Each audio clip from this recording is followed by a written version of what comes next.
Hello everyone! Welcome back to Elexhub channel. So today, we are going to show you our 6DOF robotic arm na gumagamit ng offline voice command via VC02 module to sort boxes into different locations based on color or number. So this robotic arm has 6 degrees of freedom, kaya pwede sa precise movement task gaya ng pag-sort ng mga kahon based sa color or number. So our goal for today, when we say blue box, ililipat ng robot yung blue box sa designated blue area. And when we say box number 1, dadalhin niya ito sa area number 1. And the coolest part here is no internet and no app needed. So everything runs offline, powered by the VC02 voice recognition module. So paano nga ba ito gumagana? So our VC02 module is programmed to send pulse signals to the Arduino based on the voice command it hears. So for example, when you say blue box or box number 3, magpapadala ang VC02 ng pulses sa Arduino, and in the Arduino code, we use 2 signal input pins. The signal pin number 1 para sa kulay ng kahon, and signal pin number 2 para sa numbered boxes. So we use a function called check pulses to track kung ilang pulses ang dumaan at anong sequence ang dapat i-trigger. So once the pulse count is detected, i-activate niya yung tamang movement sequence ng robot arm. So 1 pulse detected, that's the blue box. So move it to the blue box location. Then 3 pulses detected, that's the green box. Send it to the green box area. Now, let's move on to the hardware setup. So, I will explain step by step how to connect the components to build the 6DOF robotic arm using the Arduino sensor shield and the VC02 voice module. So, here is the complete schematic diagram of our robotic arm. But in this video, we will focus on wiring the VC02 voice command module. And sa tutorial na to, instead of using joysticks, i-control natin ang robotic arm gamit ang voice commands. So if you prefer using joysticks for manual control, pwede nyong i-check yung link sa baba para sa detailed tutorial ng 6DOF robotic arm code at wiring diagram gamit ang joystick. So para naman sa connection ng ating power supply, we use an external 5 volts 5 amperes power supply. So para sa 5 volts output, we connect it to the 5 volts pin on the Arduino sensor shield. So this powers both the servos and the board. And para sa ating ground output, we connect it to the ground pin on the sensor shield. So we will use 6 servo motors, 1 for each axis of the robotic arm. So para sa servo 1, the base rotation. So signal wire sa pin number 3. Servo number 2, the shoulder. Signal wire sa pin number 5. And servo number 3, elbow. Signal wire sa pin number 6. Servo number 4, wrist pitch. Signal wire sa pin number 9. Servo 5, wrist roll. Signal wire sa pin number 10. And servo 6 gripper, signal wire sa pin 11. So lahat ng power wires, lahat ng red wires sa 5 volts, lahat ng black wires sa ground.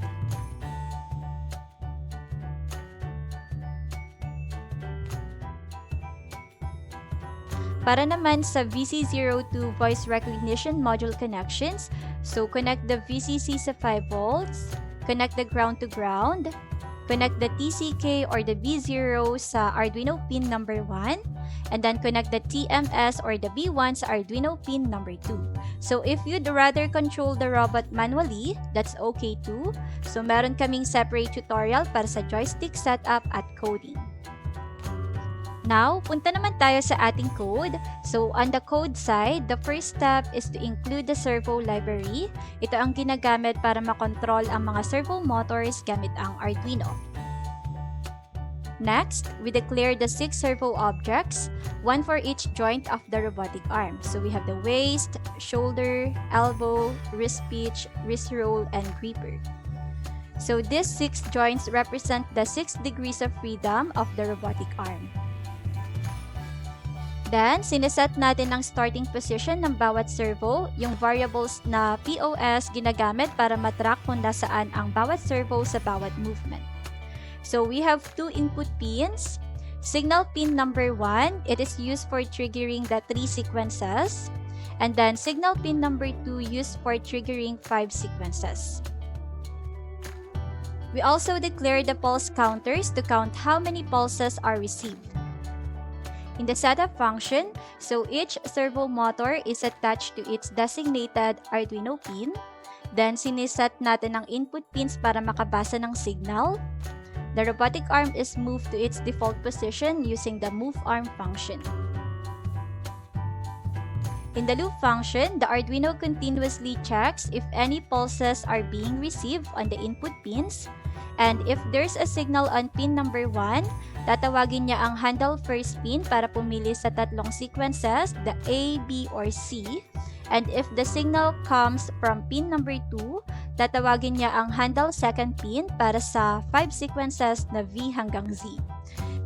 The move smooth function is responsible for moving the servos gradually. So para smooth ang transition, hindi bigla ang galaw. And then the move arm function, on the other hand, ito ang sabay-sabay na nagpo-position ng lahat ng servo sa desired angles. Each run sequence represents a pre-programmed routine with a specific set of steps. So move to pick position, rotate wrist, close gripper, lift object, rotate to drop position, open gripper, and then return to home. In total, there are 8 available sequences, so ABC para sa pin 1 and VWXYZ para sa pin 2. So you can edit each sequence to match your specific task gaya ng sorting, transferring, or stacking ng mga bagay. So ito ang buong code na nagpapagana sa robotic arm gamit ang voice command based sa bilang ng pulses kaya sobrang flexible nito. So each sequence is fully editable so you can personalize the arm's behavior based on project needs. So important note lang guys, when working with movement sequences, dito talaga medyo ma-effort gawin. So even if you use the same code, hindi naman ibig sabihin pareho rin ang kilos ng bawat 6DOF robotic arm, especially in DIY builds or manually assembled arms. So there are several factors to consider. So minsan, hindi pantay ang pagkakakabit ng brackets or servo mounts. Pwede rin na iba-iba ang orientation ng mga servo habang ini-install. And may mga joints na sobrang sikip o maluwag, kaya nag-iiba ang response. And pati center of gravity at alignment ng gripper, malaki ang epekto sa precision ng galaw. Because of this, it is not enough to simply copy the move arm values from a template or example. Kailangan mo talagang mag-actual testing at fine-tuning sa bawat joint para masiguradong maayos, accurate, at hindi sumasabit o tumatama sa ibang bahagi ng arm ang kilos. So if you're noticing that the objects aren't landing exactly where they should, or if the angle seems slightly off, highly recommended na i-calibrate muna ang robot bago gamitin sa totoong sorting. So good news guys, we have prepared a separate video tutorial just for calibration. So step by step naming ipapakita doon kung paano i-test bawat servo, i-adjust yung movement values, at i-record yung tamang positions na akma sa build ng robot nyo. So if you want your robotic arm to move smoothly, accurately, and consistently, panoorin muna yung calibration video bago kayo mag-proceed sa actual voice command task. Now, let's begin programming the VZ02 voice module. So first, open your browser and go to voice.aithinker.com, and take note that the website's default language is Chinese. So wag gamitin ang browser translator. Sa mismong site, i-click lang ang English sa upper corner to change the entire interface to English. Then after that, click the register for free to create your account. And once you have successfully registered, you will be automatically redirected to the dashboard para gumawa ng program para sa VZ02. And para sa product information section, so sa select product category, begin by selecting lamps under the product category, then choose the ceiling lamp as the specific type. Wala kasi tayong specific option para sa robotic arm, pero okay lang, hindi ito makaka-apekto sa program. Next, under the select scene, choose offline. And for the module, make sure to select VZ02. And then sa product name field, you can type any name you want. And finally, in the language drop-down, be sure to select English. Hindi gagana ang English commands kung ibang language ang naset mo. After completing the product information, proceed to the voice SDK settings, and for the front-end signal processing, iwan lang lahat sa default. However, for steady-state noise reduction, make sure to set it to open to improve voice recognition. Next is the pin configuration, so set SWCLK to GPIO-B0 and SWD to GPIO-B1. So, iba pang settings, wag nang galawin. Now, for the wake-up word customization, so may default wake-up words na pwede mong gamitin, magdagdag o mag-delete. So in this tutorial, we will add Jarvis and Alexa as custom wake-up words. So set the wake-up sensitivity to high, and for the reply for wake-up, gagamitin ko ang default reply. And para sa ating customized offline command words and response words, so this is where you set the voice commands that will trigger specific actions on your robotic arm. So under the behavior section, you can name the action. For example, papalitan ko ang default na turn on ng grab blue. And in the command word field, you enter the voice triggers that will activate the specific action. Tatlo ang ilalagay ko, blue box, grab blue box, and blue. And each command should be separated using a vertical bar. Then, in the reply word section, you enter the response that the VZ02 module will say once it successfully recognizes the command. For example, OK. So, ganyan lang ang proseso para magdagdag ng command sa bawat behavior. So, uulitin lang ito para sa iba pang commands. And para naman sa ating control details, so this part is essential for sending a signal from the VZ02 to the Arduino. So under the behavior section, for example, grab blue, i-click ang add control. So set the control type to GPIO-B0 and set the action to false. Then set the period to 100 milliseconds.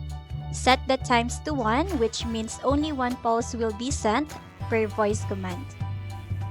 So you'll do the same steps for the other behaviors.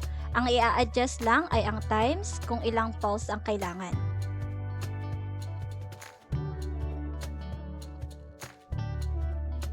So sa recognition sensitivity, it should be set to high. And for the wake-up pre-command words, wag nang galawin, hayaan sa default. And under the speaker configuration, you can choose between a male or female voice for the module's responses. So para sa tutorial, pipiliin ko ang Xiaofeng male announcer. Then set the volume to 100 and leave the speed of speech and brightness at their default values. And for other configuration, in the boot broadcast setting, so choose has boot broadcast, then maglagay ng text na sasabihin pag on ng module. For example, you can enter system ready.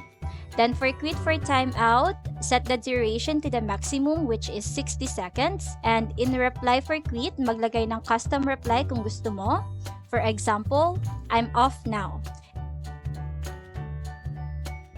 And for the quit command, pwedeng default o magdagdag ng iba like bye if you want a custom voice command to trigger shutdown or exit. And once everything is set up, so click the make a new version. Then in the add description field, optional kung maglalagay ka. Then click build SDK and wait for about 10 to 30 minutes. Then once it's finished building, click download firmware. So, paano nga ba i-flash ang firmware sa VZ02 module? So, once you have downloaded the firmware zip file, extract mo ito sa isang folder. And in the video description, merong link para i-download ang Uni1 Update Tool. So, download that as well and extract it to the another folder. Then, open the Uni1 Update Tool folder at i-run ang Uni1 Update Tool.exe. Then connect the VZ02 module to your computer gamit ang USB cable. And make sure the device name and the COM port appear in the Uni1 Update Tool window. In the tool, click the button to select a bin file. Then hanapin ang firmware file na UniUp release update.bin mula sa extracted firmware folder. Then click the button to start the flashing process. And once it starts, press the RST or the reset button on the VC02 module para tuloy ang flashing. Then wait for the process to complete. When it's done, makikita mo na successful ang upload. And that's it, your VC02 is now ready to use with your custom voice commands and settings. So before testing the system, make sure to calibrate all servo motors to set their correct startup angles. So next, define the pickup and drop-off zones. It's also important to verify the pulse detection from the VC02 module. So once calibration and setup are complete, you can now proceed to the live testing. Jarvis. How I can help? Stop 1. Okay.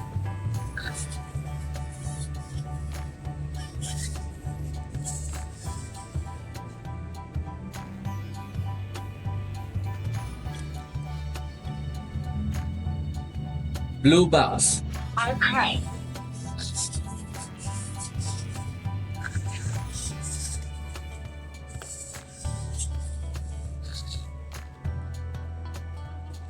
Stop 2. Okay.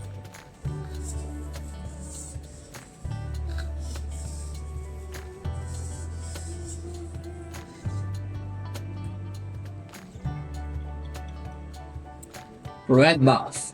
Okay.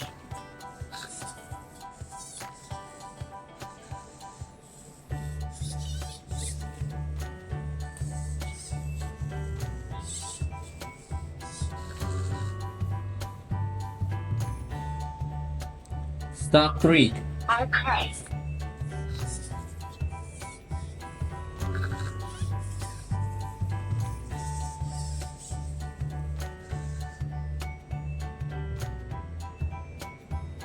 Stop 4.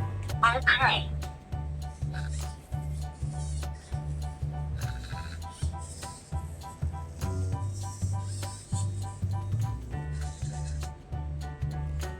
Green box. Okay.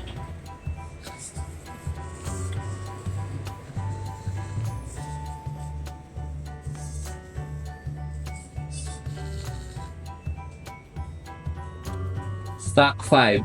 Okay.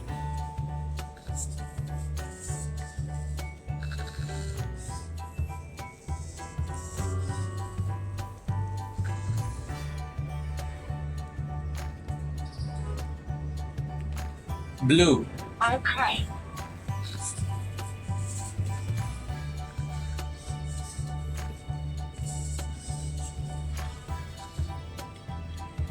Red. Okay.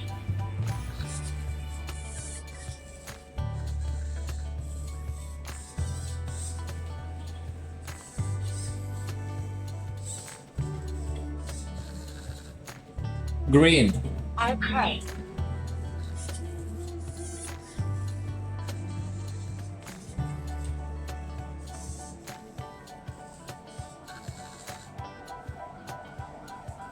Bye. I'm off now.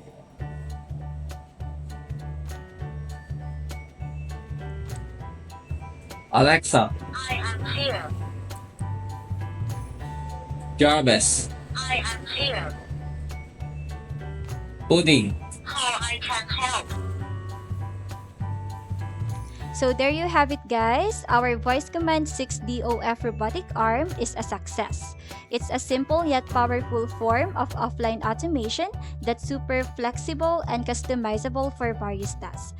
So thank you for watching. Don't forget to like, comment, and subscribe para updated kayo sa mga bagong tutorials. This is Elexhub powering up your projects. Kita-kits sa next video.